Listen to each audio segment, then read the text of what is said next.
In today's ultra-competitive business world, being a successful entrepreneur or business owner can be very challenging. Fortunately, contemporary times have blessed us with resources for tackling those challenges and getting us to success more quickly than we could have imagined. Welcome to The Root of All Success with the Real Jason Duncan, a podcast that explores how the world's most powerful entrepreneurs grow incredible companies. This podcast looks at the 5 keys to unlocking success as an entrepreneur. A successful educator turned entrepreneur, Jason's mission is to use his gifts of teaching and leadership to help others get the results they want out of life. Join Jason every week and learn the keys to grow a truly successful business.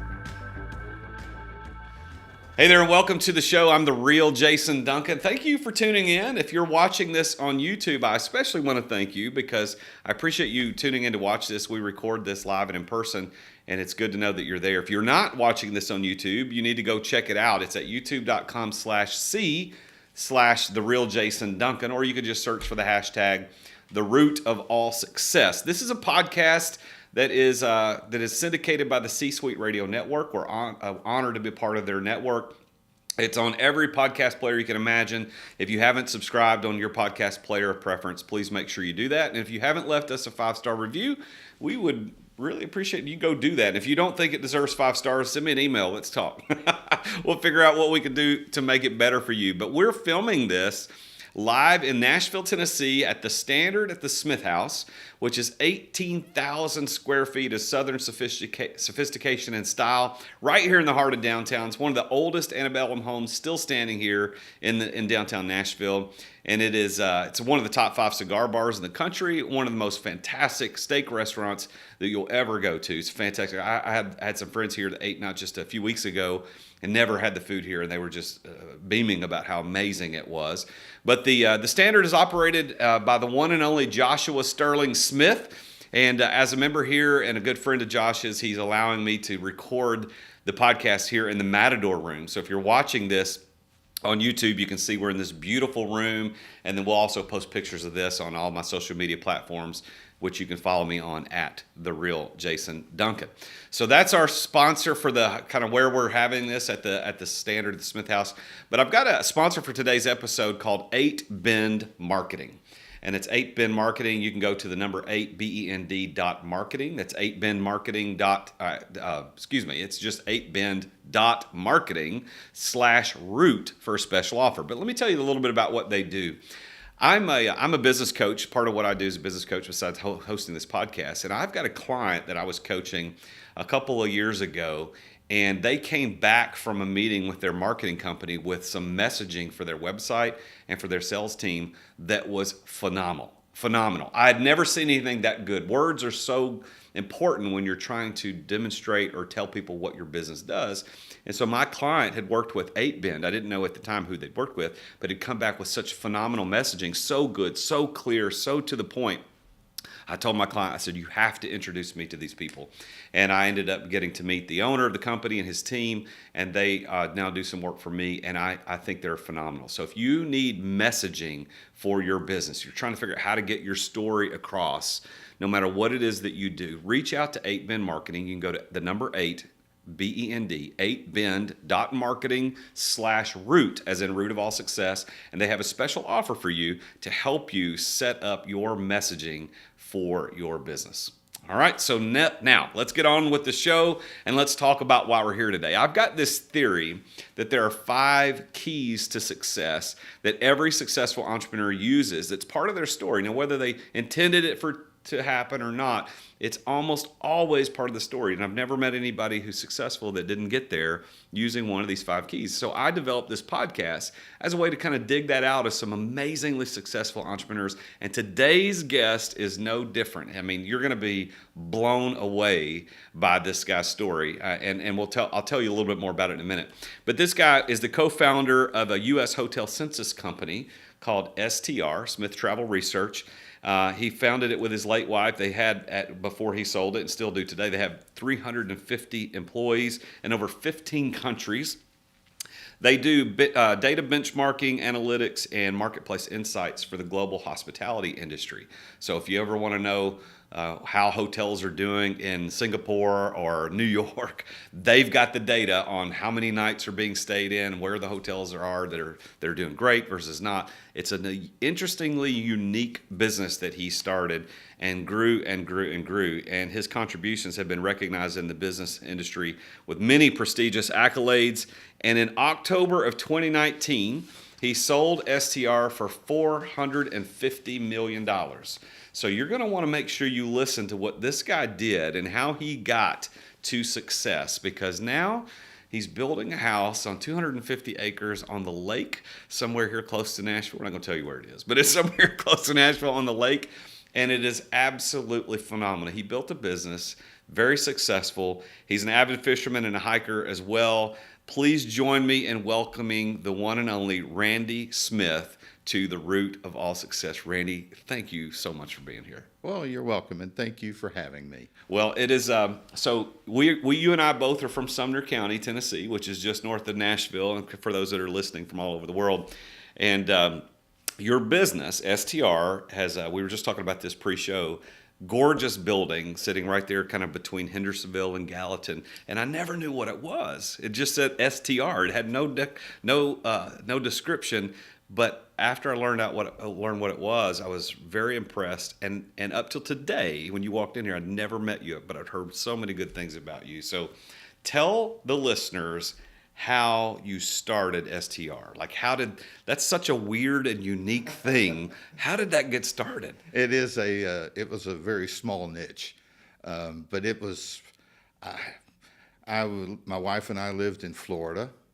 I graduated from Florida State University, and I was at one of those college interviews when a hotel consultant, showed up at that college to do one of these interviews. And she met me, and we got to know each other, and she said I had the perfect spot for me.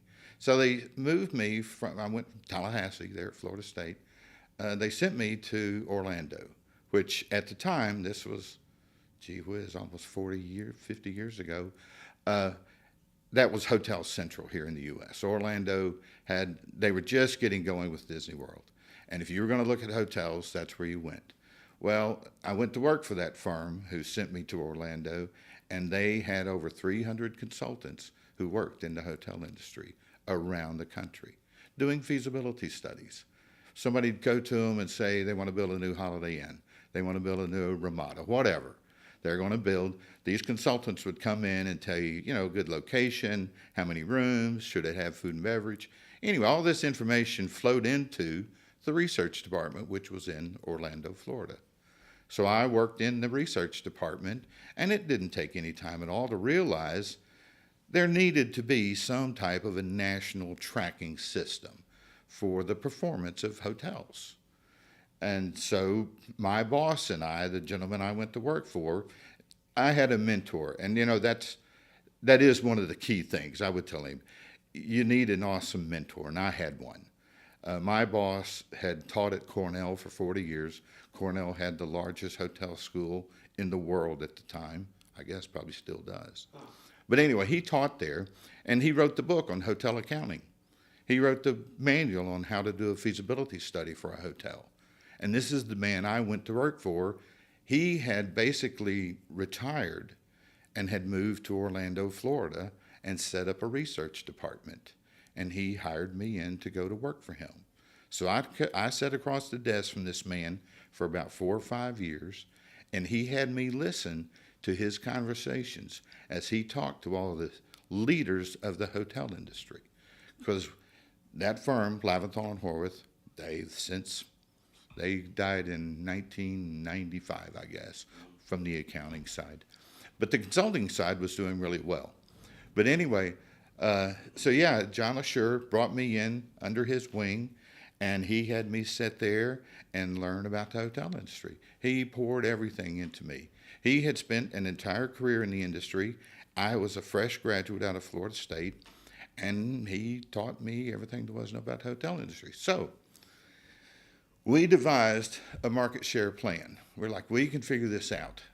So we went to the higher ups in the firm, said, we're going to do this, and they immediately shut it down. They were like, no, you can't do that. That threatens the feasibility study practice. So we're like, oh, gee whiz. So we rethought it. About a year later, we tried it again. We're like, this time we went ahead and sent a letter out to all the major hotel companies saying we're trying to create a national database and track the performance of this industry. Would you be interested? And what year was this? This would have been in 82.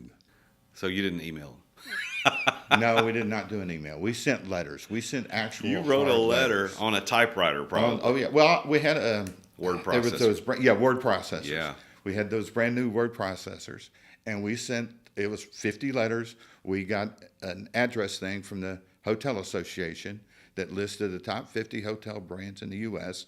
Now, as consultants and accountants, the accounting firm audited numerous hotel companies. They audited Marriott, Hilton, several of them.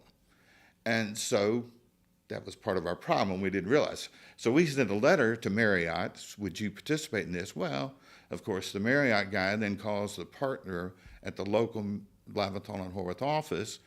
What is this I've just received from your corporate office? Anyway, we got the partners in all the different offices extremely upset with us because we did not go through the proper channels. So that was effort number 2. We then thought about it for another year. Like, we can make this thing work. And who's we? You Me and my boss. Okay. Me and my boss. Okay, It's gotcha. just me and him sitting down there in Florida. There was no practice office there. They had practice offices in New York, Chicago, Dallas, Houston, you name it, Atlanta. But there was not one in Orlando. And so it was just us, me and him, and we're coming up with all these schemes.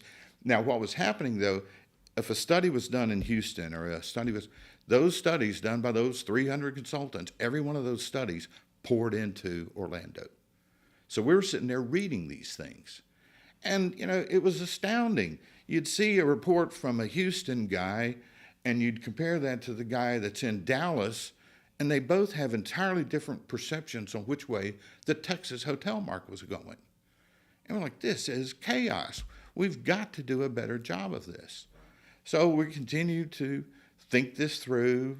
We're like, okay, next time we'll give this one more shot. This time we will go through the partners. We'll contact them, tell them we're going to contact your client, Marriott Hotels. We did it a third time. That time I got called in. They were like, that's it. We're done. You either knock this off. We don't want to hear about this anymore, or else you just out the door. And so I was like, well, gee whiz. So my boss then, the guy who had taught me all this stuff, he quits. He retires. He goes ahead and walks out the door. Really? He's like, okay. He didn't want to fight through it. No. So then that made me the director of this department. And I'm like, well, I'm a director of a department that's basically going nowhere. So, brief sidetrack, my wife, she was going to college at the time while I was working at Lavatol and Horwath, and she was working on becoming a structural engineer. And so, female and structural engineer, late 70s, early 80s, she was basically going to write her ticket. So we end up, she goes to work in York, Pennsylvania. I get transferred from Orlando when my boss quits. They want me, because I'm the director of research, to the home office in Philadelphia. So they transfer me to Philadelphia. My wife then graduates from Drexel University. She goes to work in York, Pennsylvania. So we moved to Lancaster, Pennsylvania.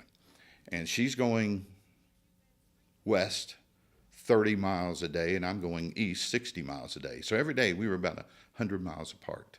Wow. And we did that for 4 years. Now, I caught a train into Philadelphia. She had to drive to York. But anyway, she was working for an engineering firm, and she was getting really frustrated with it. She didn't care for it. There was two women, 400 men. She didn't like it. And anyway, so she was getting dissatisfied with her job. I was getting dissatisfied with my job.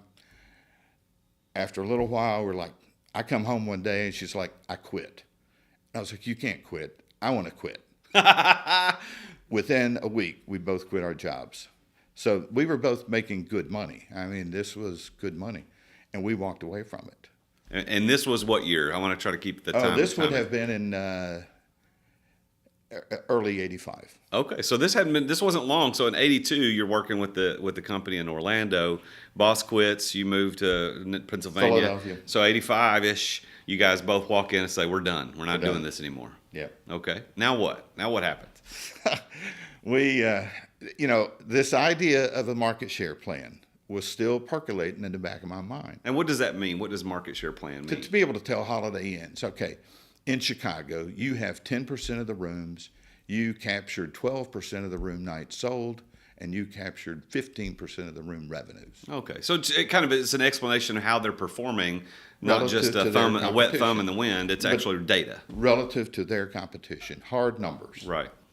And that was one of the things we did, was tapped into an existing supply of data. If you, as a franchisee of Holiday Inns, you were required to report that each month, those three numbers. Your rooms available, which is the number of rooms in a hotel, times the days in a month.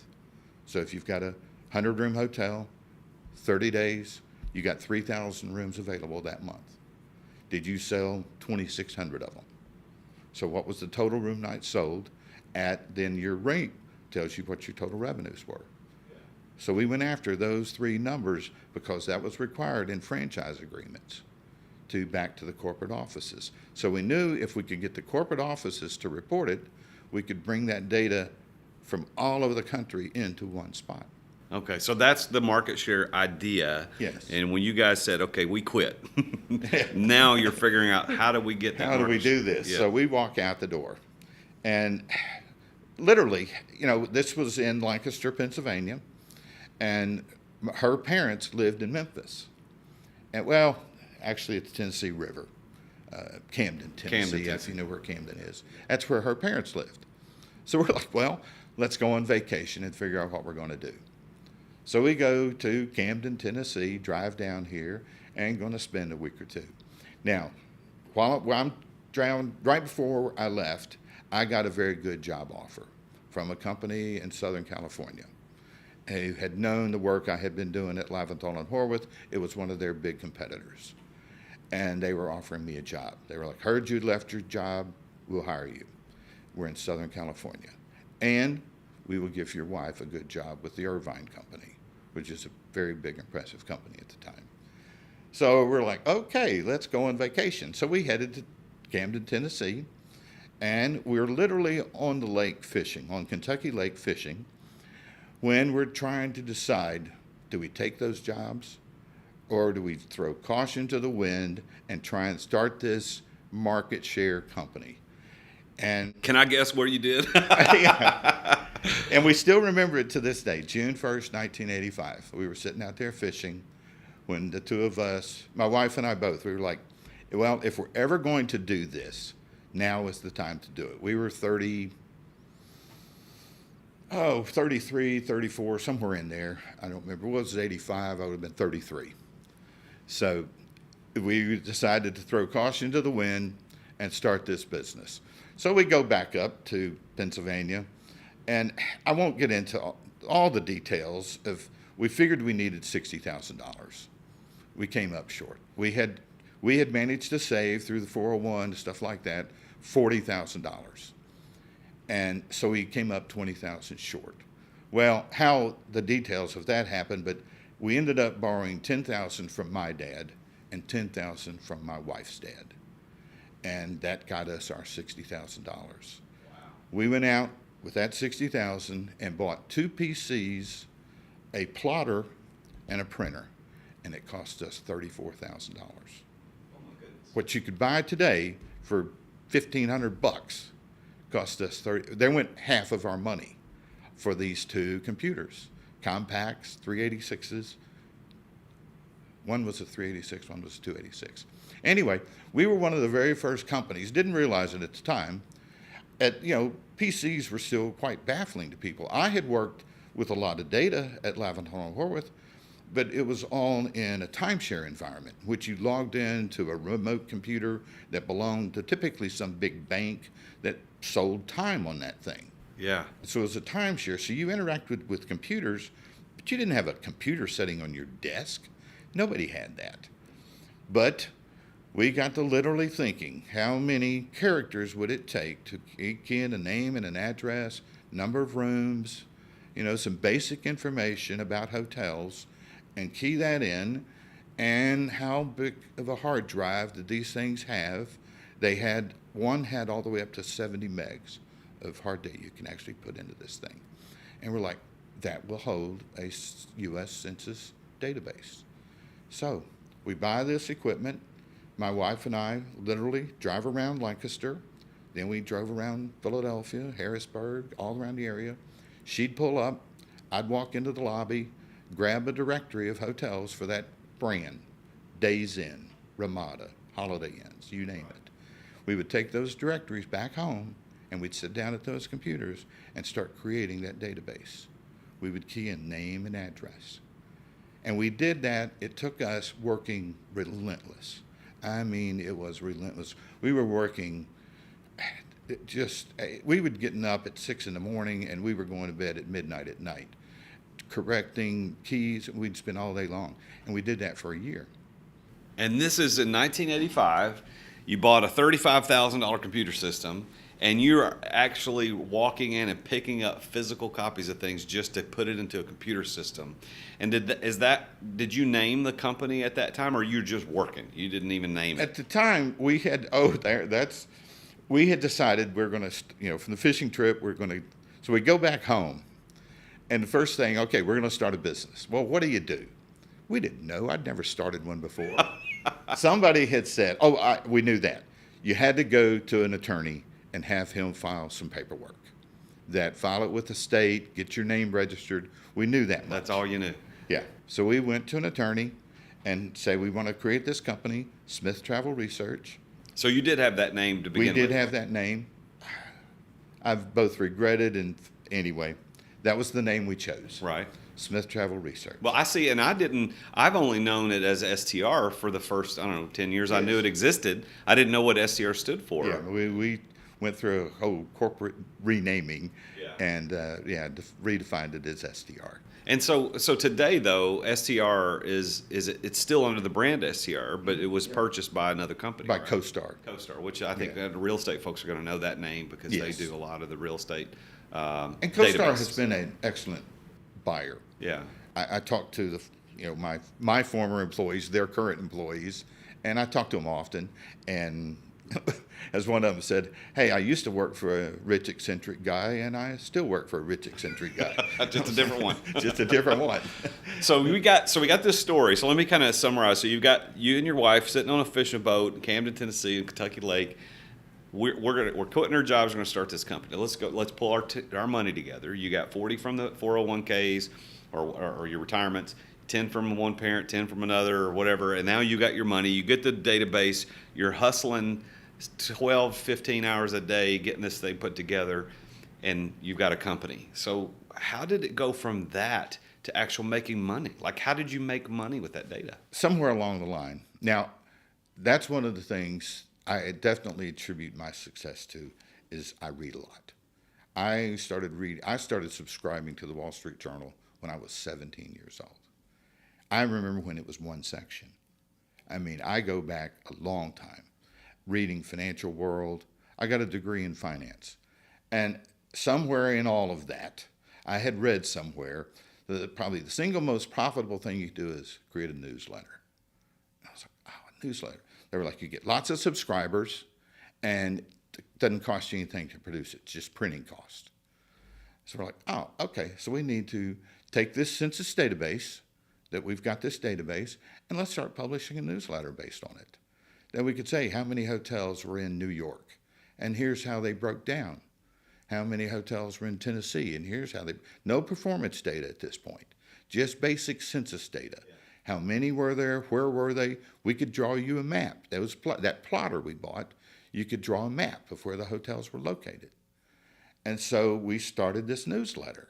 Well, we hadn't put out 2 or 3 of them till the guys at Holiday Inns gave me a call. Remembered me from trying to get that market share program, and they're like, you realize if you could get the data you need from us, and with that census database, you're just a step away from market share. And I was like, Yes. And so I do think that would work, but I could not get that off the ground with Laventhal and Horwath. What on earth makes me think I can get this off the ground with me and my wife? And the guys were in, at that point, Memphis. My mom lived in Memphis. And so they were like, come on down and let's talk. And I was like, what the heck? It was at Christmas. I was like, I'll come on down and talk to you guys. I meant to go down for one day, visit with my mom, and drop in.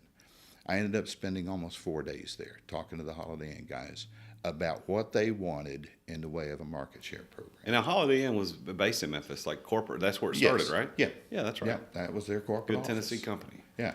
And I was at their corporate office. I'm talking to their head of marketing and their head of construction.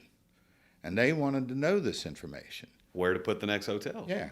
And so anyway, so they're like, you've got us. You've got us as a client. Go back and see who else you can sell. Now you said you got us as a client. Did they pay you? Like it was $25,000. No kidding. They held that over my head In that they were the 1985. first company to sign on to the program, and they signed on for $25,000. And oh my gosh, now every year since then, I mean their contracts a whole lot more now, but every year. Now you guys remember we were the first ones. 25, but that's still a lot of money. And I mean, that's not a lot of money in today's terms, but in 1985, for them to take a flyer on a guy and his wife putting data together in The hotel industry was desperate for that information. So data is your key. Well, and I think a lot of entrepreneurs that are listening to this show, I think if they're like you and me that read a lot and we're paying attention, data is the big thing. Like Google today is a data company. Everything's data. And the industry knew it was coming, and they were trying their best to figure out how they could get it together. I kind of walked in and I left it. So I go to the American Hotel Association and asked them would they endorse this effort. And Ken Hine, the guy who was the head of the association at that point, he said, the fact that you spent 10 years at Laventhal and Horwath got you in the door. The fact that you left them, that's going to get you an agreement. Wow. So they agreed to endorse this thing. So when we sent out a letter to the industry, we were able to say, please participate in this market survey that's been endorsed by the Hotel Association. And boom, that month, we had the single largest survey ever conducted of the industry and its performance. And it all started on the fishing boat in Camden, Tennessee. And so then we start signing up the brands. We start sending out letters, trying to get every brand to participate. Some of them were real holdouts. Oh, it took us forever to get Super 8. Just some of them were just real. Red Roof was difficult. But anyway, that was when I traveled the country. So Randy, I am. Your story is even more impressive now that I hear the origins. But you've got STR, Smith Travel Research. You've got Holiday Inn to kind of make that first flyer. Now take the flyer on you, and now you've got your newsletter, so to speak. You've got this thing going out, and you're making money. And now, when did you move to Nashville or the Nashville area, Tennessee, from Pennsylvania? That was a completely oddly personal issue where my wife and I lived. The little house we had started the business in, we had been renting it. In Pennsylvania? In Pennsylvania, there in Lancaster. Well, the lease was running out, and the guy wanted to sell the house. And so we were trying to get the business started, and we had some cash flow. It was starting to kind of look like, the newsletter was generating some business. So we go to some banks there in Pennsylvania. Would you give us a loan so we could buy a house? We've got this business going here, 100% across the board. No, you're self-employed. Wouldn't do it. Would not even consider it. My wife wants to fly down here to Nashville to go over to see her mom in Camden. She flies to Nashville, and I was like, why are you there? Walk into a bank. See what they'll say if we want to get a mortgage. The first bank she walked into, and it was one of the branches, and she asked the guy, would they give us a mortgage? Well, so he, have her sit down, and she was like, now, mind you, we're self-employed. And he looked right at her and says, ma'am, this is Music City. If we didn't deal with self-employed people, we would be out of business.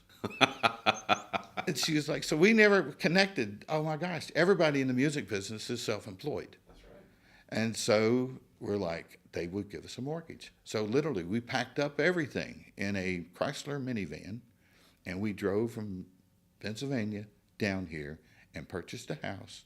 And we had to have one that had office space over a garage, and that's what we moved STR into. And it was in that house for about 2 years when the neighbors started complaining about all the UPS. And see, now this was before the internet. So moving data was, we're shipping discs all over the place, printing out hard copies. By the time the internet really got going, there was a point there where we were going through 30 cases, and I mean cases, not reams, 30 cases of paper a month. Oh my goodness. I mean, we were going through, it's printing these reports, shipping on off. FedEx loved us. I mean, we would ship FedEx cases of paper. We would ship 3 of those to Quality Inns. 3 of those goes to Marriott. I mean, we were going through trees. We all felt bad about it.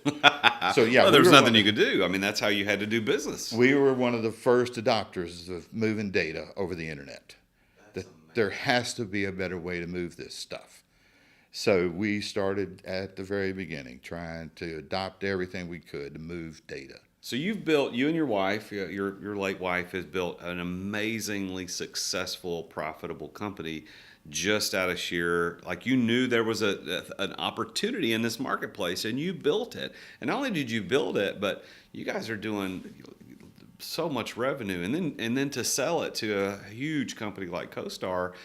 Was that part of your plan? Did you think, hey, one day I'm going to sell it to this huge company, or Never. what?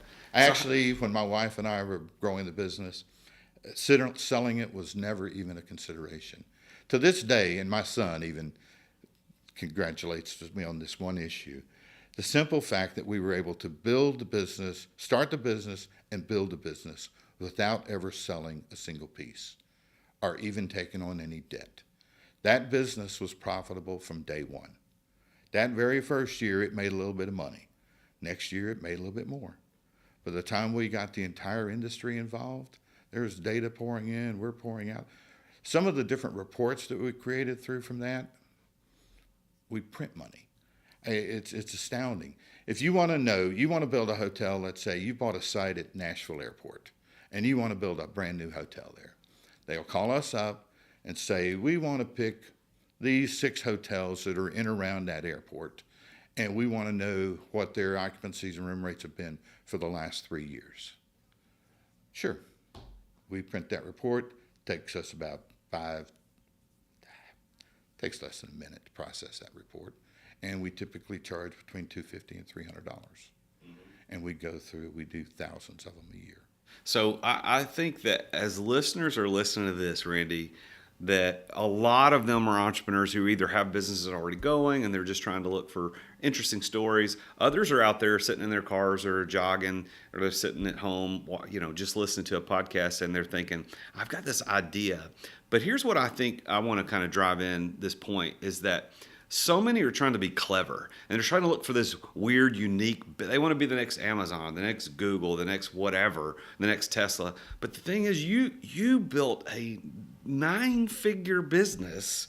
I mean, I don't know what you were doing, but you sold it for a 9-figure business just based on data. That is in the 80s.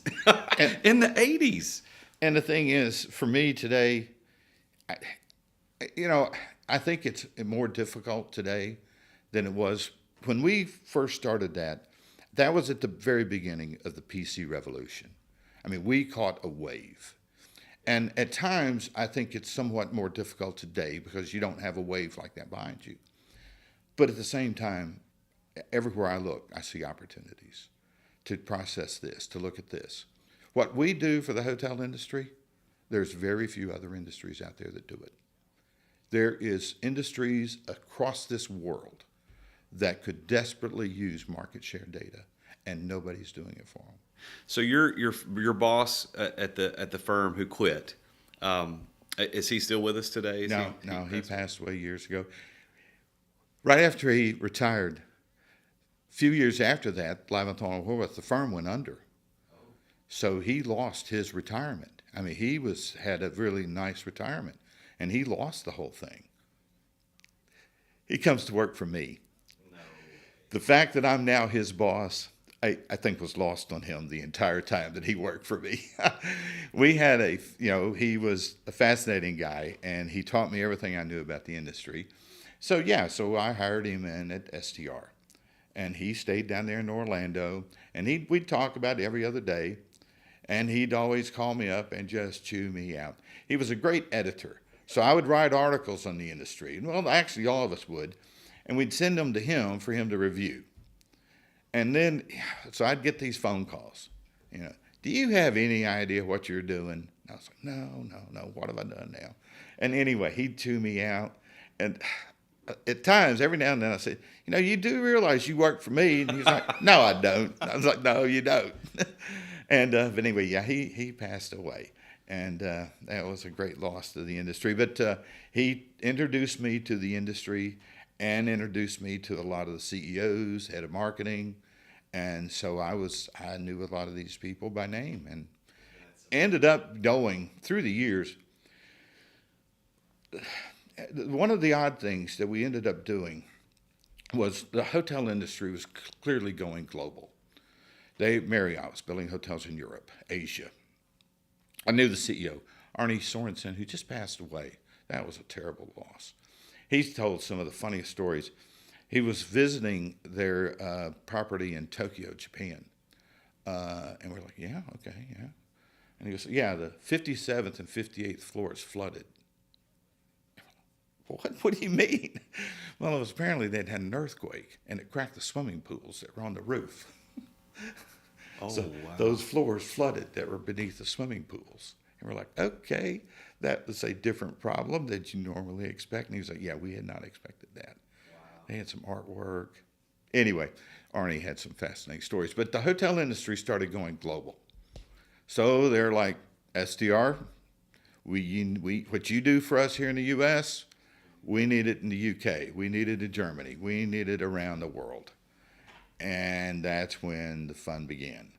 Because we had gone into Canada. We were doing Canada, we were covering Canada, and we were covering Mexico and the Caribbean. So we were covering those. In the North American feed that we would get from the brands, it typically covered those properties.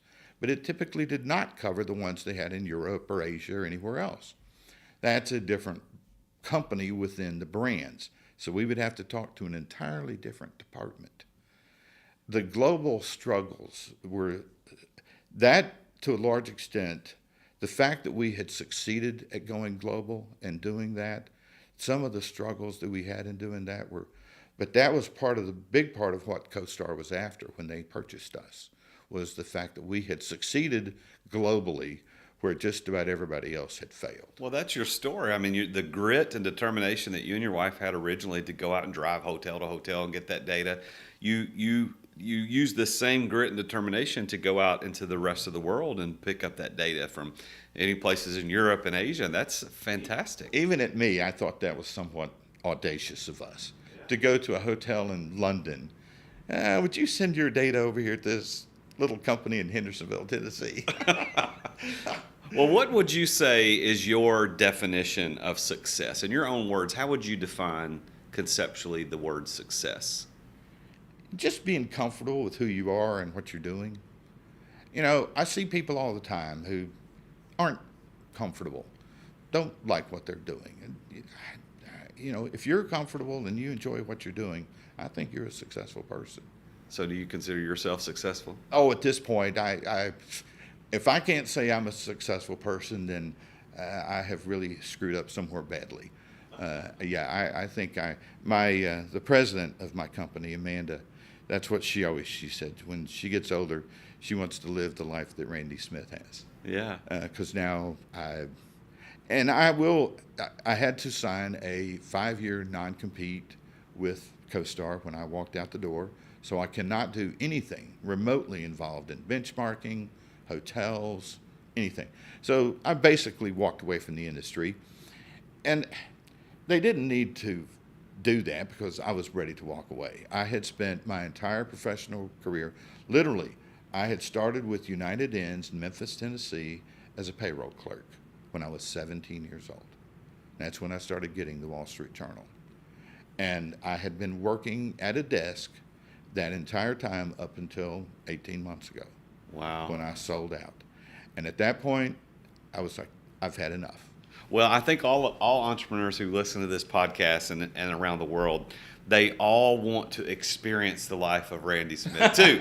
Because who doesn't want to build a business over 35, 40 years and then walk away with a 9-figure payday?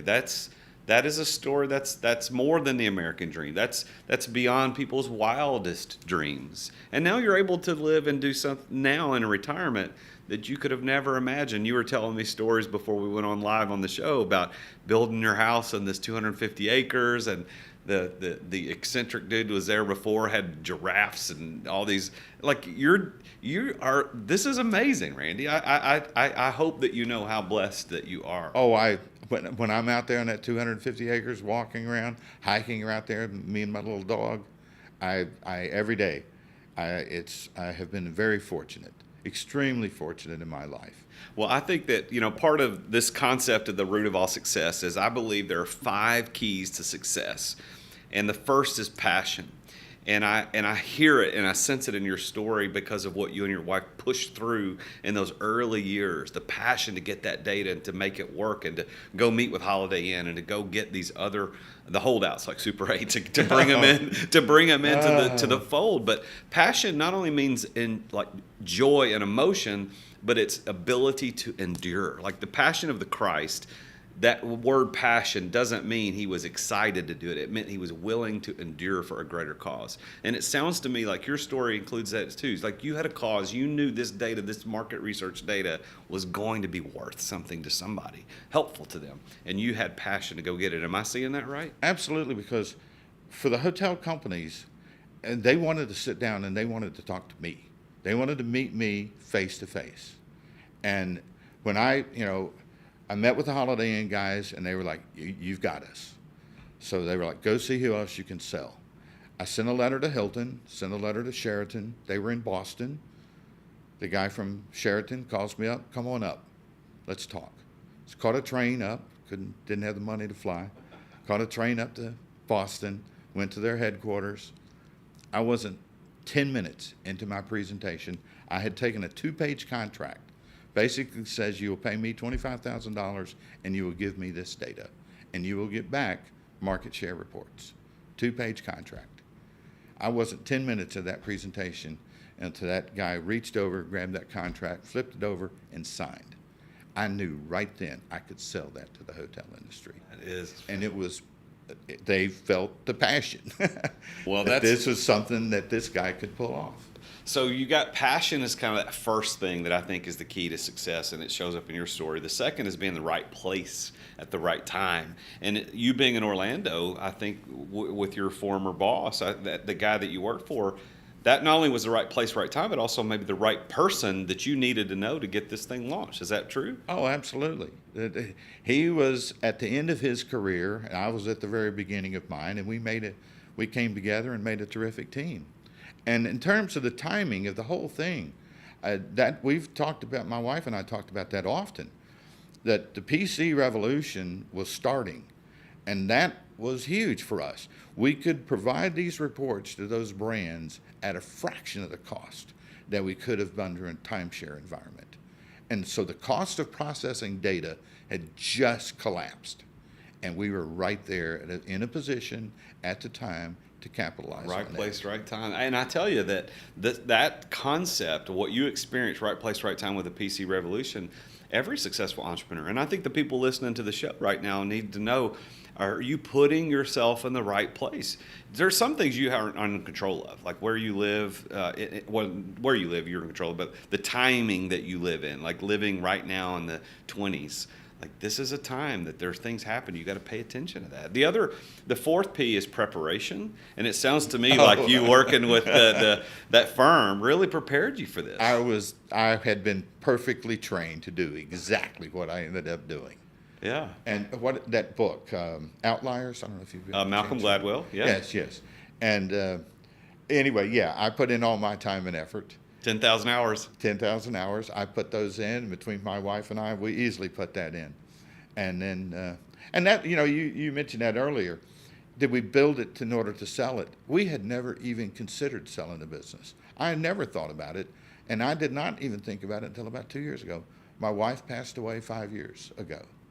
And when my wife passed away, I tell myself I'm still ready to go. We built this business and I can keep this going. But I realized after a while I had lost it. And so that's when I decided it was time for me to sell and move on. And that's also goes back to the passion thing. I think a lot of entrepreneurs got to understand that passion will get you going and can lead you to success. But it also a lack of passion could be your downfall, because it sounds to me, and I don't want to read too much into what you just said, but some passion part of that just kind of faded away when maybe she passed away. Your mental state changes a little bit. Like, I'm not really all in. But if you decided to kind of double down on it without the passion, it probably wouldn't have ended well. Well, my wife and I we were a great team. Her with the engineering background, and she was very detail oriented. I was always big sky, let's do this. And she'd be like, well, let's think about that first. Yeah. And so we just made a really good team. And we built that business. And it was either me and her and Mark, who was the president, and then it became me and her and Amanda, who was the next president. And so it was always the three of us. And then, when I lost her, then I just basically lost it. And but anyway, we made a great, and that's one thing, I am a strong believer in traditional values. And I do think having a partner to go through life with that compliments you and makes you a better person is invaluable. Amen. I agree 100%. How long were you and your wife married?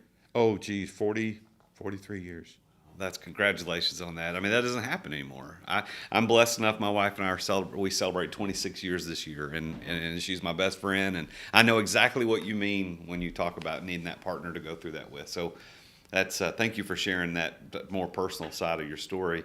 The final P of my 5 Ps, passion, place, people, preparation, is plan. And what I mean by plan is not written business plan, because you could succeed or not without. That doesn't matter. I even have a story on that. Well, I want to hear it, but I want to tell you that the plan, what I mean is that you've got to have this strategy to obtain and deploy the financial resources required to be successful.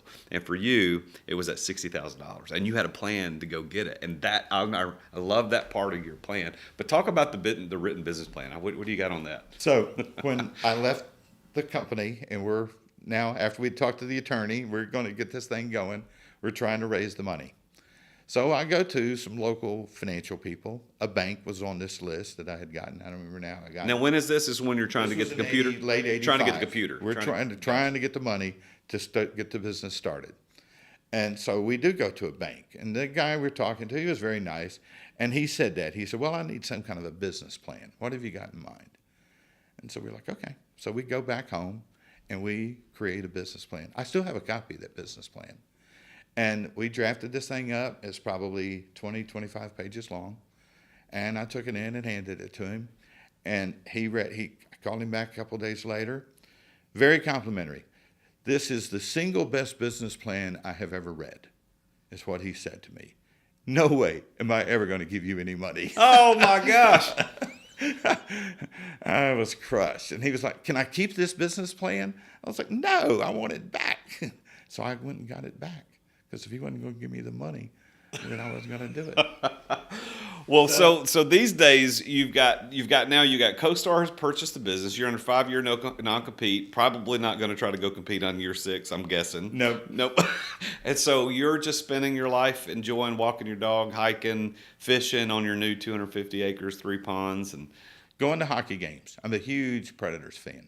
Yeah. So I go in. We're building an ice facility now in Sumner County. I don't know if you've heard about it. I have. I didn't know that was you. That's me and my son. No kidding. We're behind that. Yeah. So tell for those that are in the Nashville area, this would be an interesting, just kind of a sidebar. But give us a couple of minutes on what you're doing right there, because I know exactly where it is too. So tell us a little bit about it. When the Predators first came to town, I had never watched an entire hockey game, and we're like, well, we should buy some tickets out of Civic Duty. It's a professional team here in Nashville. Let's buy 4-season tickets. So we came down, first night, they're here, grand opening night. I was at that game too. Oh. I was at that game. And I have to hand it to the Predators organization. That very first game, they started in with that Hockey 101 because they knew they were talking to an audience that knew nothing about the sport. Well, we were there. We heard Hockey 101, and we got hooked on the game.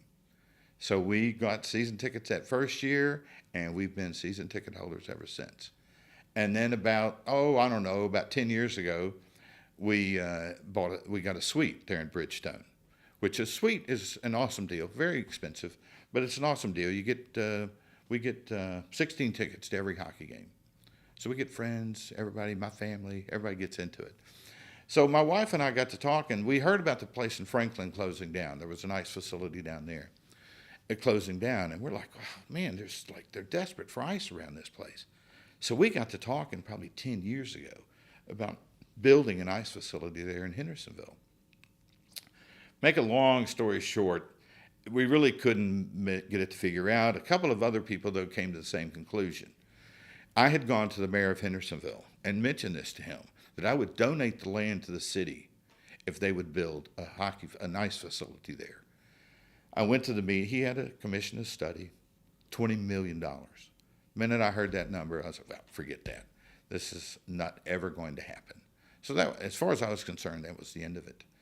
Well, then this guy, Kevin, who's with Stratos Development, and they're the developers on the project, came to us with an idea of buying the goat farm, combining that with my 20 acres, land that was down on the lake, and we can make this thing happen. Well, that just so happened to correspond with, in a few months, we were selling STR. And I'm like, well, gee whiz, I'm about to have a whole lot of money, and this thing's going to cost $20 million. I think I might just could finance this thing. So me and my son went together with Kevin, and we created Old Hickory Hockey, LLC, and that is the entity that we're going to use to develop that area. That is a phenomenal. It's the last remaining tract of land between Hendersonville and Gallatin that is not developed. And we're going to put an ice facility right there, along with restaurants and a hotel and a few other things. And so, yeah, my son and I, who, when my wife passed away, basically in her will, my son got her half, I got my half. So my son and I are now partners in just about everything. So we're going together and doing this. Well, that is ice facility. I didn't know the whole story, but I knew about it, and I'll tell you how I knew about it. So I was a member of the class of the first class of Leadership Gallatin, which is a city in Sumner County, the seat of Sumner County, and I was part of the seat or the first class, and I guess it was last year before last. I can't remember my time. COVID completely erased my ability to remember what year things happened. I can imagine what the hotel industry did, but one of the things that we did as part of our class project was talk about signage in and out of Gallatin. And my piece of my sign, the one with my little group, was at the land right there at Shoot Lane. And my thing was, whoever's doing that, you need to tell them to put a really nice "Welcome to Gallatin" sign in the front, because that's we can do that. Yeah, there you go. That's the new city. Well, that's the city limits. We're going to have to widen the Chutes Lane right there. Oh yeah, from Jack Anderson down. So as we finish up our conversation here today, there's a lot of entrepreneurs that haven't started yet, or they're just getting started, and they're sitting here listening to this show, The Root of All Success, and they've got me, who's the host, and they got you, who just sold a business for 9 figures, almost $500 million. What one or two pieces of advice would you give them about getting started?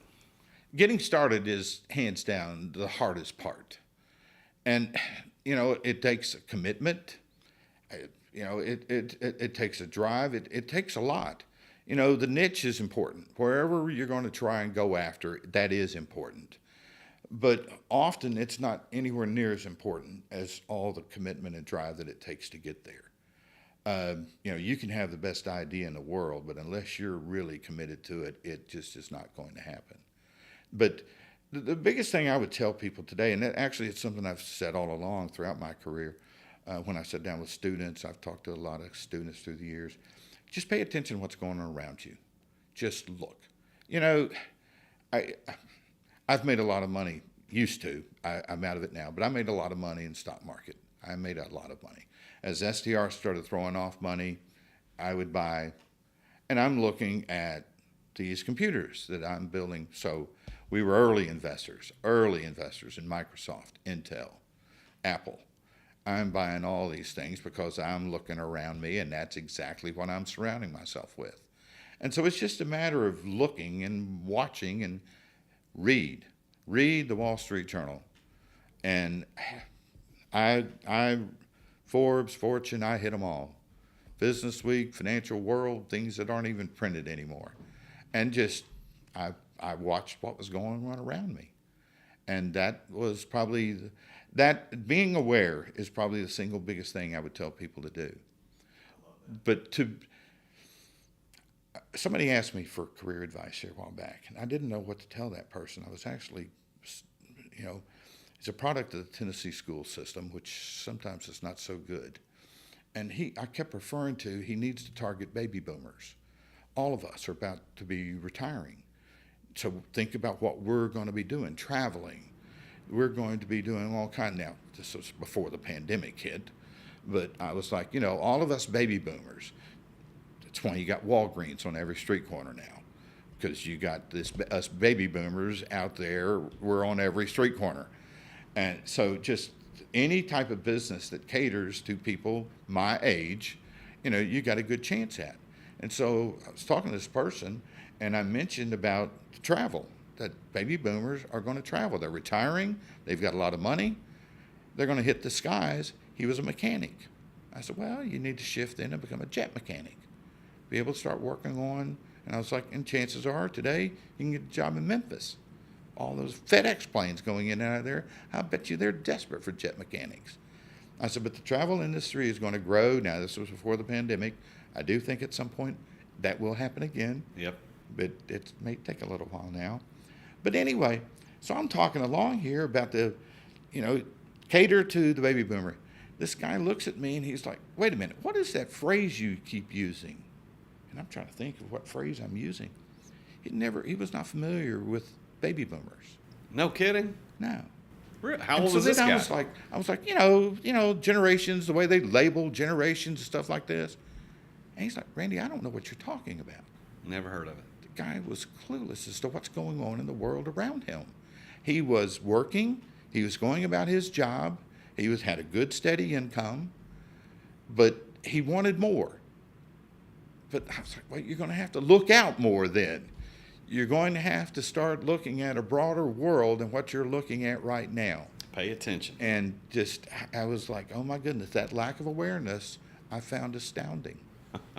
Well, I am so honored that you decided to be on this show. I know you don't do a lot of this, so thank you for being here. It's very, very good to get to meet you and to hear your story. I'm even more impressed now. And as I finish this out, I would tell the listeners, if you want to be successful, like Randy's been successful with STR, it starts with just knowing what are my probabilities of success. How do I know that I could even do this? And if you want to check online, you can go take a free assessment based on the 5 P's of success that I talk about in this episode and every episode of passion and place and people, preparation and plan. I've written this assessment. It's completely free. You can go take the assessment online at my website at therealjasonduncan.com/success. So you can take that, and then it's only 17 questions. It won't take you very long. You get a free personalized report in your email that gives you your chances of success with whatever business venture, whether it's data for traveling and the hospitality industry or jet mechanics or whatever it happens to be, or ice rinks. Whatever it is, it can give you your odds of success and give you a kind of a sense of, am I going to be successful? Can I one day sell my business for 9 figures like our guest Randy Smith did and talked about today? So thank you for listening. If you haven't subscribed, make sure you subscribe to our podcast. Go to YouTube at youtube.com/c/therealjasonduncan to watch this and see where we're filming it live here in Nashville. But thank you for being here. Next episode, we're going to talk with yet another amazingly successful entrepreneur. I want to thank Randy Smith for being here today. It's been a fantastic honor to talk to you, sir. Thank you for being here. And I will see you guys next week. And until then, remember, Jesus is King. Thank you for listening to another edition of The Root of All Success with the Real Jason Duncan. If you've enjoyed this week's episode, we invite you to visit therootofallsuccess.com to access the show notes and other helpful resources. Take charge of your business. Grow it from great to incredible. Join us again next time here on The Root of All Success.